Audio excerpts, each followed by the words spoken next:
Hello everyone, welcome to সাফল্য Bangla YouTube channel. 2025-এর জিএনএমএনএম পরীক্ষায় বসতে চলেছো। তুমি কি ম্যাথ দেখলেই ভয় পাও?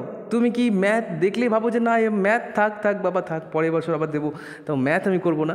যদি ইয়েস হয়ে থাকে তাহলে কমেন্ট করো ইয়েস স্যার ম্যাথে ভয় লাগে, এবং এটাও কমেন্ট করবে ভিডিওটা দেখার পর তোমার ভয় কেটেছে কি কাটেনি। আমি চ্যালেঞ্জ করছি ভিডিওটা দেখার পর তোমাদের যে ভয়টা, ম্যাথের প্রতি যে ভয়টা, সেটা তোমাদের দূর হয়ে যাবে। তো চলো আজকের ভিডিওটা আমি শুরু করছি।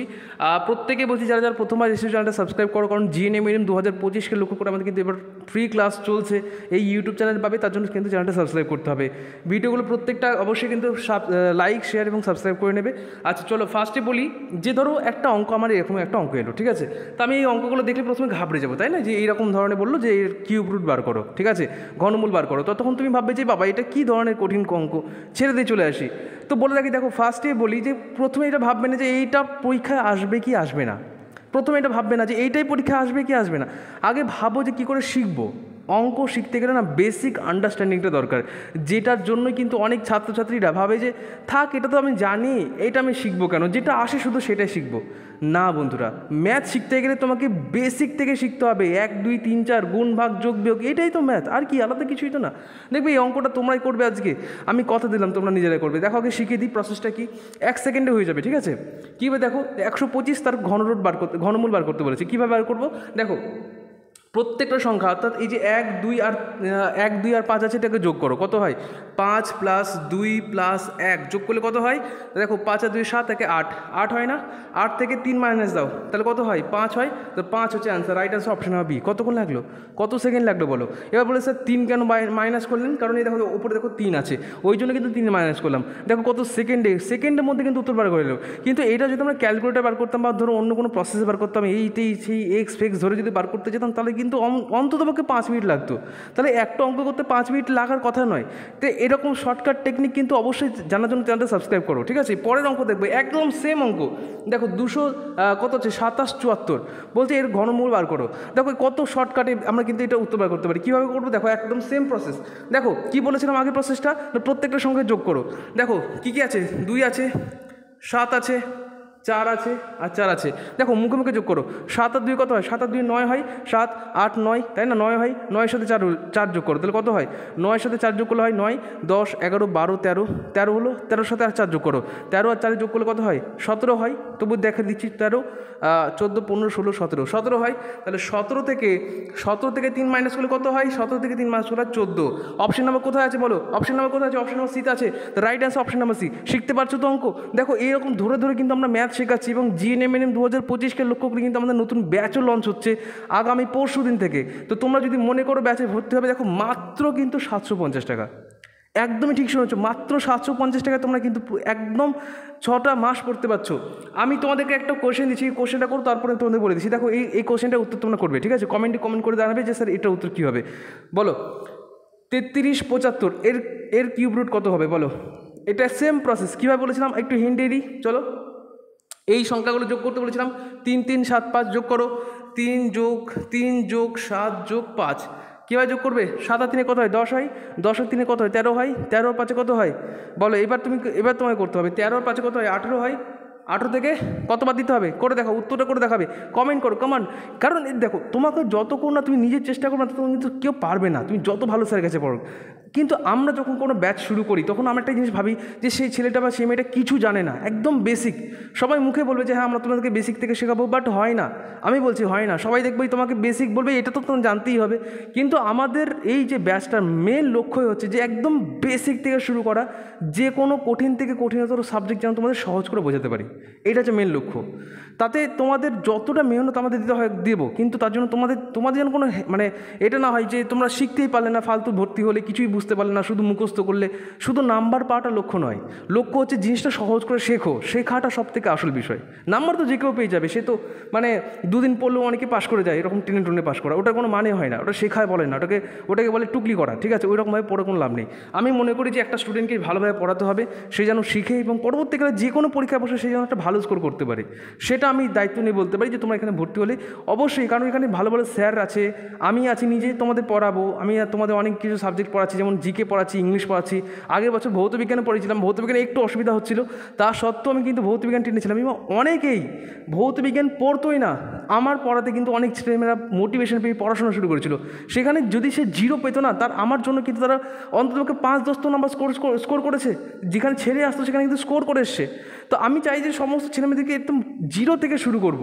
সে একদম যেন ভয় যেন ছেড়ে না আসে। যে ছেলেটা বা যে মেয়েটা ধরো ভাবছে যে আমি ছেড়ে দিয়ে আসবো, সেটা যেন না হয়, ঠিক আছে? আমি মেন লক্ষ্য এটা নিয়ে চলি। তো আমার এই সূর্য ব্যাচ শুরু হচ্ছে আগামী পরশু দিন থেকে, 15ই সেপ্টেম্বর থেকে। যদি কেউ ভর্তি হতে চাও, দেখো 6 মাস ক্লাস করতে পারছো। বলে রাখি মাত্র 750 টাকা, এটা কিন্তু টোটাল কোর্স ফি। টোটাল, তুমি ঠিকই শুনেছো, টোটাল কোর্স ফি 750 টাকা। অনেক জায়গায় লেখা থাকবে 150 টাকা, তারপরে ঢুকে গেলে বলবো যে ওটা একটা মাসে, হয়তো বললো যে 500 টাকা, ওটার পরে দেখলে যে তুমি ওটা প্রতি মাসে দিতে হবে। তো এইরকম ধরনের আমি করি না, আমি যেটা বলি সেটা হচ্ছে ফাইনালি যেটা হয় টোটাল অ্যামাউন্টটাই বলি। এইটা তোমরা টোটাল 6 মাসে পড়তে পারছো, ঠিক আছে?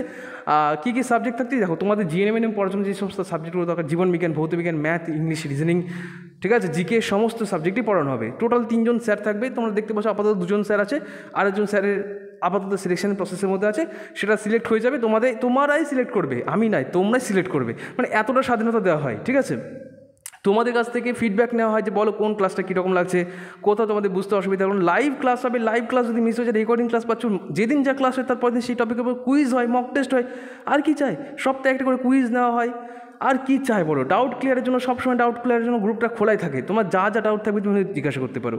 প্রতিদিন কিন্তু একটু একটু করে ছেলেমেয়েরা ভর্তি হচ্ছে। আর সময় নেই, যদি এখনও ভাবতে থাকো তাহলে ভাবতেই থাকবে, জীবনেও কিছু করতে পারবে না। তো যদি কিছু করার থাকে এখন থেকেই চেষ্টা করো, ঠিক আছে? চলো এবার আসছি পরের কোশ্চেন। দেখো ওই টাইপের কোশ্চেনগুলো হয়ে গেছে। এবার দেখো একটু অন্য টাইপের কোশ্চেন। কীরকম টাইপের? বৃত্ত সংক্রান্ত। দেখো বৃত্ত সংক্রান্ত তোমাদের কিন্তু পরীক্ষা আসছে, যেমন শঙ্কু সংক্রান্ত অঙ্ক, তাই না? তারপর তোমার হয়ে গেল রম্বস সংক্রান্ত, এই রকম টাইপের কিন্তু কোশ্চেন আসে। অর্থাৎ পরিমিতি, যেটা বলা হয় মেনসুরেশন, ইংলিশে বললে ম্যানসুরেশন, আর এটাকে যদি বাংলায় বলবো পরিমিতি। এই টাইপের অঙ্কগুলো কিন্তু পরীক্ষা আসছে। তো এটাকে কী করে ট্যাকল করবে, এটাকে কী করে ম্যানেজ করবে? দেখো এটার জন্য তোমাকে কিন্তু অবশ্যই কিছু বেসিক ফর্মুলা বা বেসিক জিনিস তোমায় জানতে হবে। আগে তোমাদের বেসিক জিনিস জানে, ফর্মুলা বাদ দাও। প্রথম বেসিক জিনিস, আচ্ছা বৃত্ত কাকে বলে বলো? বৃত্ত কি? বৃত্ত আমরা ছোটোবেলা থেকে দেখেছি না, গোল যে কোনো জিনিস সেটা গোলাকৃতি হতে হবে, গোলাকৃতি, ঠিক আছে? গোল হতে হবে। এই যে জিনিসটা আছে দেখো, পুরো গোল। তো এটাকে বলতে পারি বৃত্ত। বৃত্তের যেটা মাঝখানে থাকে সেটা হচ্ছে কি? বৃত্তের কেন্দ্র। তাহলে এখানে কেন্দ্র কোনটা? দেখো মাঝখানে একটা পয়েন্ট দেওয়া আছে, এইটা হচ্ছে বৃত্তের কেন্দ্র। বলতে পেরেছি? তাহলে বলো বৃত্ত কি? বৃত্ত হচ্ছে এই যে গোল গোল অংশটা হচ্ছে বৃত্ত, তার মাঝের অংশটা হচ্ছে বৃত্তের কেন্দ্র। এবার মাথায় রাখবে এখানে একটা জিনিস আসে, ব্যাস আর ব্যাসার্ধ। তো এই যে বৃত্ত থেকে এই মেরুগামী যে অংশটুকুটা, সেটাই হচ্ছে কি? সেটা হচ্ছে তার ব্যাসার্ধ।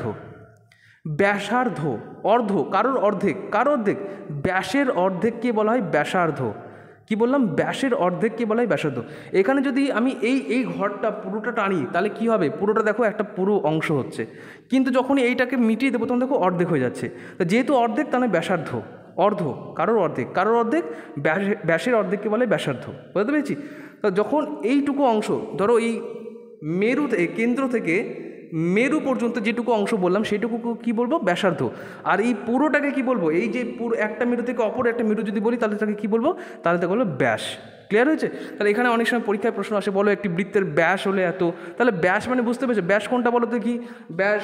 অপশন নাম্বার এ, এইটা পুরোটা ব্যাস, না অপশন নাম্বার বি, এইটা ব্যাস? এটা কমেন্ট করে জানাবে, ঠিক আছে? কোনটা ব্যাস, 1 নম্বর না 2 নম্বর, কোনটা ব্যাস? ওকে, চলো দেখি কি পারছে উত্তর দিতে। তাহলে ব্যাস আমি এখনই বললাম, ব্যাস হচ্ছে পুরোটা, আর ব্যাসার্ধ হচ্ছে অর্ধেক। অর্ধেক মানে অর্ধক, ঠিক আছে? ব্যাসার্ধ অর্ধ বা অর্ধেক, ঠিক আছে? এবার দেখো এই জিনিসটা দিয়ে কিন্তু আমাদের অনেক কাজে লাগবে। বৃত্ত সংক্রান্ত, দেখো বৃত্ত সংক্রান্ত যখন দেবে না, তখন দুটো তোমাদের সূত্র মনে রাখতে হবে। একটা কি? একটা পরিসীমা, আর একটা হচ্ছে ক্ষেত্রফল। দেখো আমি অনেকবার ভেবেছি যে এটা সূত্র ছাড়া কী করে করা যেতে পারে, কিন্তু অ্যাকচুয়ালি এরকম কোনো জিনিস নেই যে সূত্র ছাড়া করা যেতে পারে, ঠিক আছে? হলো সেটা অনেক লম্বা প্রসেস হয়ে যাবে, অনেক ফালতু খাটতে হবে। কি দরকার বস, একটুর জন্য একটু সূত্র মনে রাখবো, দুটো সূত্র। কি? একটা পরিসীমা সূত্র হচ্ছে 2 পাই আর, ঠিক আছে? 2 পাই আর, এই পাইটা আবার কি পাই? জল পাই না খাবার পাই না কি পাই? তো এই পাইটা একটা সিম্বল, ঠিক আছে? এটা কি বলে দিই, 22/7। অ্যাকচুয়ালি এটার নাম হচ্ছে 22/7। এই পায়ের মান হচ্ছে 22/7, ঠিক আছে? চলো তাহলে পরিসীমা কি বললাম, 2πr, আর ক্ষেত্রফলের সূত্র হচ্ছে পাই আর স্কোয়ার, ঠিক আছে, পাই আর স্কোয়ার। যখনই দেখবে পাই আছে তার মানে মাথায় রাখবে তার কিন্তু ভ্যালু হচ্ছে 22/7, ঠিক আছে। তো চলো এইটা দিয়ে আমি কি করতে পারি, এটা দিয়ে আমার কি কাজে লাগবে সেটা দেখা যাক। যখনই বলবে পরিসীমা, আচ্ছা আগে জানি পরিসীমা কোনটা, কোনটা ক্ষেত্রফল, কোনটা পরিসীমা, কোনটাকে কি ব্যাসার্ধ তো বুঝলাম, ব্যাসার্ধ ব্যাস সব বুঝলাম।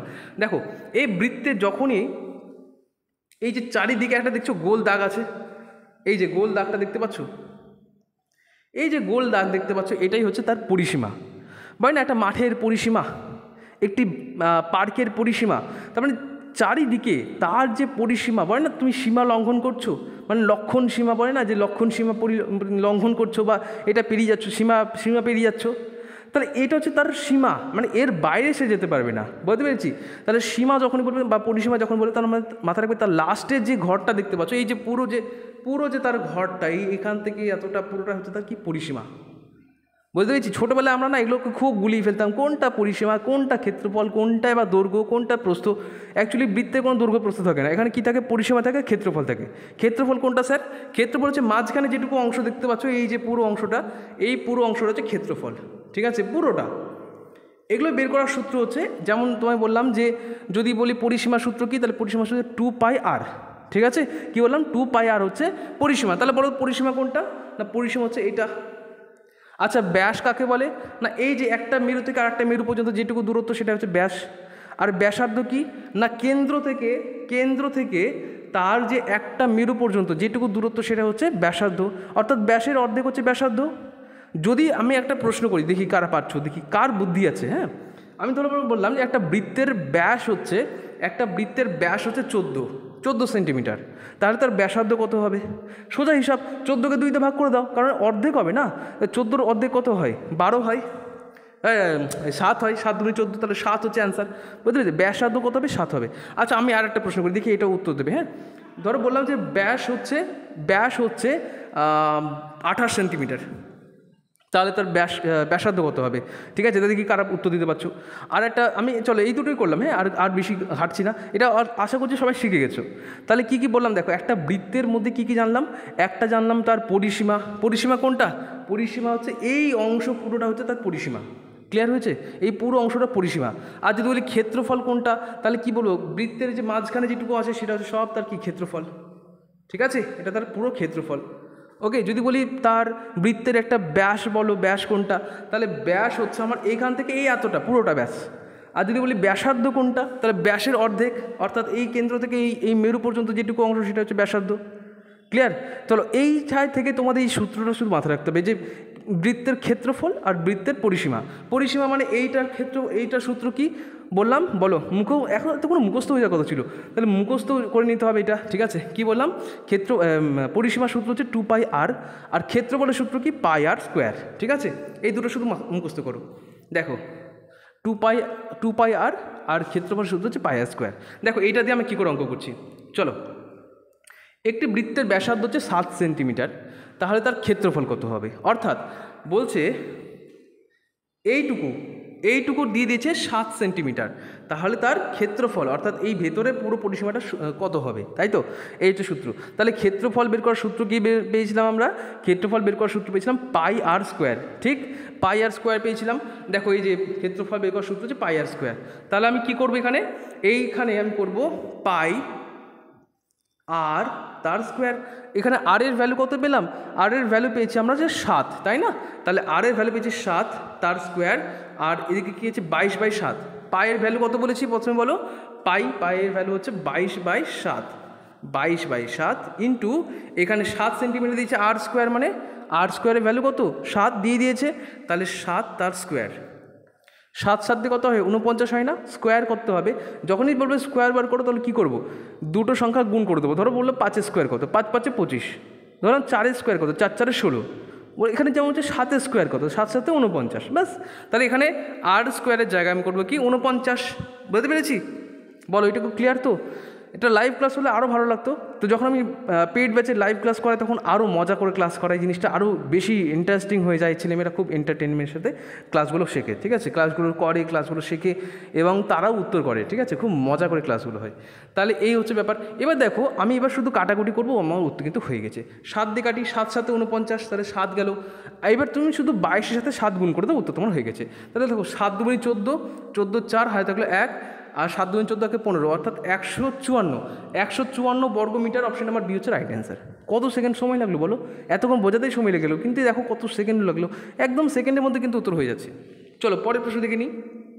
আচ্ছা, পরের প্রশ্ন যাওয়ার আগে একবার তোমাদের বলে দিচ্ছি 2025-এ আমাদের ব্যাচ সম্পর্কে। আমাদের ব্যাচের নাম সূর্য ব্যাচ। সূর্য ব্যাচের নামকরণের এই কারণেই তাৎপর্য এটাই যে সূর্য কী করে, আমাদেরকে প্রত্যেককে আলোকিত করে, কিন্তু সে কিন্তু প্রতিনিয়ত জ্বলছে, তাই না? সে নিজেকে জ্বালিয়ে পুড়িয়ে কিন্তু আজকে সবাইকে আলোকিত করছে এবং সে তার কথা কিন্তু সবাই বলছে। তেমন তোমরাও কিন্তু এক একটা নক্ষত্র, এক একটা সূর্যের মতো তোমাদের কিরকম প্রখর হতে হবে, এতটা নিজেকে জ্বালাতে হবে, ঠিক আছে? তবেই তোমরা কিন্তু এরকম জাজ্বল্যমান হবে এবং সবার জীবন আলোকিত করতে হবে। বাড়ির লোকের কথা বলো, পাড়া প্রতিবেশী যেন তোমাকে নিয়ে একদিন না একদিন তোমাকে নিয়ে গর্বিত বোধ করে।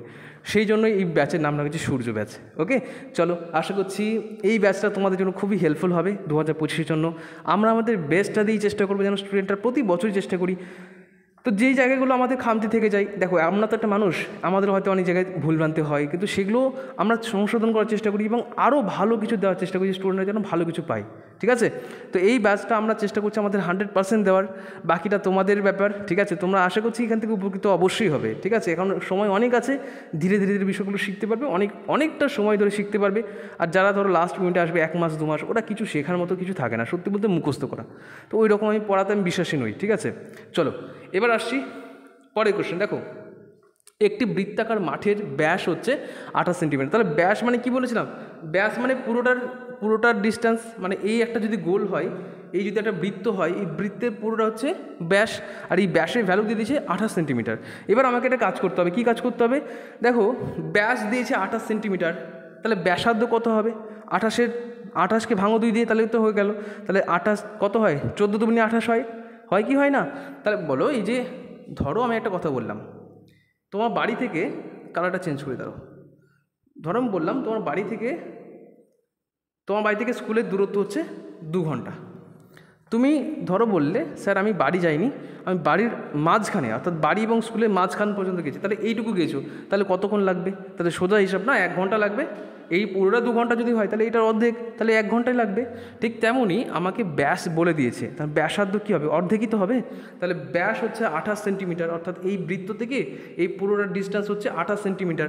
তাহলে এর ব্যাসার্ধ কত হবে? 14 দুগুণে 28, অর্থাৎ এই ব্যাসার্ধ হবে 14 সেন্টিমিটার। ক্লিয়ার হয়েছে? 14 সেন্টিমিটার ব্যাসার্ধ হলো। এবার হচ্ছে ক্ষেত্রফল কত। দেখো, সেম প্রসেস, সেম সূত্র, সেম জিনিস। সূত্র কী ছিল না? পাই আর স্কোয়ার। তাহলে দেখো সঙ্গে সঙ্গে লিখে নিই, পাই আর তার স্কোয়ার। তাহলে পায়ের ভ্যালু কত?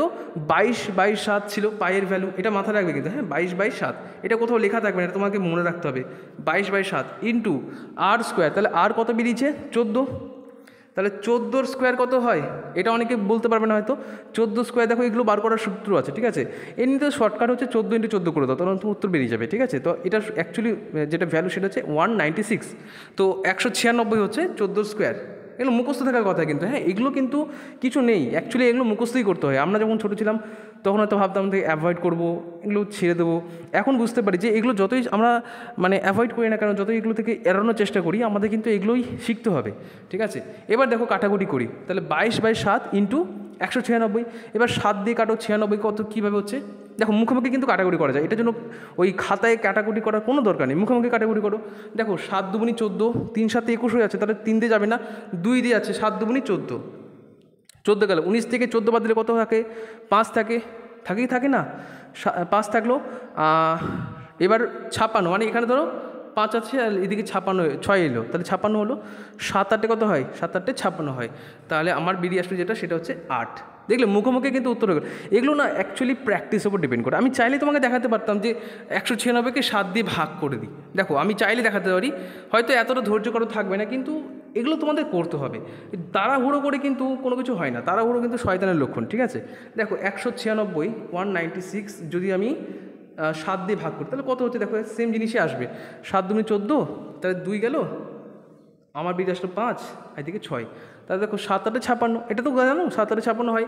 তাহলে কত বেরিয়ে আসলো, 28 বেরিয়ে আসলো। তাহলে 7কে 28 ইন্টু 7 করলে 196 হয়। তাহলে আমি এখানে কী করবো, 28 গেল। এবার দেখো ওপরে আছে 22 আছে ইন্টু 28, তা দুটো গুণ করবো, 8 দুগুণে 16, অর্থাৎ লাস্টে কিন্তু 6 থাকতে হবে, লাস্টে 6 থাকতে হবে। দেখো যে 22 আছে, দিকে 8 আছে, মানে 22 আর 28 তার দুটোকে গুণ করলে লাস্টে 6 থাকবে। অপশন নাম্বার বিতেও আছে 6, অপশন নাম্বার ডিতেও আছে 6। কোনটা উত্তর হবে কমেন্ট করে জানাবে, ঠিক আছে? এটা আমি আর করলাম না, আশা করছি পারবে, এটা কোনো ব্যাপারই না। 22 আর 28 গুণ করো, আমি এখনই করে দিতে পারি, কোনো ব্যাপার না, বাট তোমার দিকে ছেড়ে দিলাম, তোমরা একটু করো, ঠিক আছে? নিজেদের একটু ব্রেন খাটাও, যতক্ষণ না তুমি ওই লেপ কাঁথা বা ওই মানে বেড থেকে বেরিয়ে আসছো না, ততক্ষণ তুমি শিখতে পারবে না। বেডে শুয়ে শুয়ে পড়া এগুলো বন্ধ করতে হবে, একটু নিজেকে কষ্ট দিতে হবে, তা নাহলে শেখা যাবে না কিছু, ঠিক আছে? চলো এবার আসছি, চলো আর মনে হয় প্রশ্ন নেই, এই দুটোই ছিল। চলো এইটুকুই ছিল আজকের মতো ক্লাস। আশা করছি ভালো লেগেছে তোমাদের, ভালো লাগলে একটু লাইক শেয়ারগুলো করো, তাহলে আমি কিন্তু নেক্সট টাইম এরকম আরও মজাদার ক্লাস নিয়ে আসবো। তো সবারকে অসংখ্য ধন্যবাদ এতক্ষণ দেখার জন্য, নমস্কার।